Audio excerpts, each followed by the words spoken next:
Overall એક view લઈએ, આમ તો તમે જણાવ્યું કે ટેરિફ હવે એક હિસ્ટ્રી જે છે એ બની જશે, પરંતુ હવે આગળના સમયને ધ્યાનમાં રાખીને અર્નિંગ્સના ફ્રન્ટ પર જુઓ, પોલિસીના ફ્રન્ટ પર જુઓ, તો બજાર માટે હવે કયા સેક્ટર જે છે એના પર એક લોંગ ટર્મ ફોકસ હોવું જોઈએ એ જાણીએ.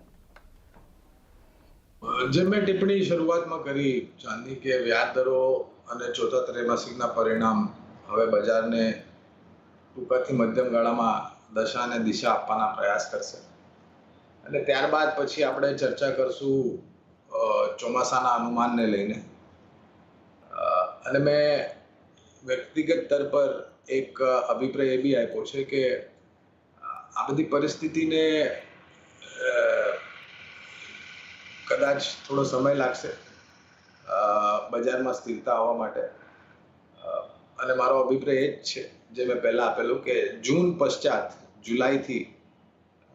કદાચ તમને બજારમાં ધીરે ધીરે કરીને સ્થિરતા આવતી દેખાશે અને ત્યાં સુધી મારા ખ્યાલથી વધારે પડતું જે સ્પષ્ટીકરણ વૈશ્વિક સ્તર પર જે સમાચારો આવે છે એની ઉપર બી આપણને સ્પષ્ટીકરણ મળી જશે. પછી એ રશિયા યુક્રેન હોય અથવા તો યુએસ ઇરાન ઇઝરાયલ હમાસ યમેન જે બી જીઓપોલિટિકલ ત્યાં આગળ બી થોડું ઘણું સ્પષ્ટીકરણ આવી જશે અને આ જે ટેરિફને લઈને પણ થોડી ઘણી પરિસ્થિતિને અનિશ્ચિતતાના વાતાવરણ ઊભા થયા છે એ બી મારા ખ્યાલથી ત્યાં સુધી થોડું ઘણું ક્લિયર થઈ જશે. તો મને લાગે છે કે એપ્રિલથી જૂન સુધી થોડું ઘણું વધઘટ બજારમાં હોઈ શકે છે.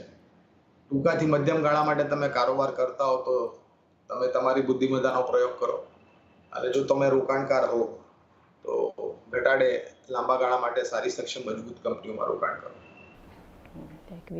જે છે આવનારા સમય માટે એક લોંગ ટર્મ માટે આ માર્કેટમાં ખાસ કરીને શું ધ્યાનમાં રાખવું જોઈએ એના પર એ સાથે ગૌરાંગજી સમય થયો છે કે રજા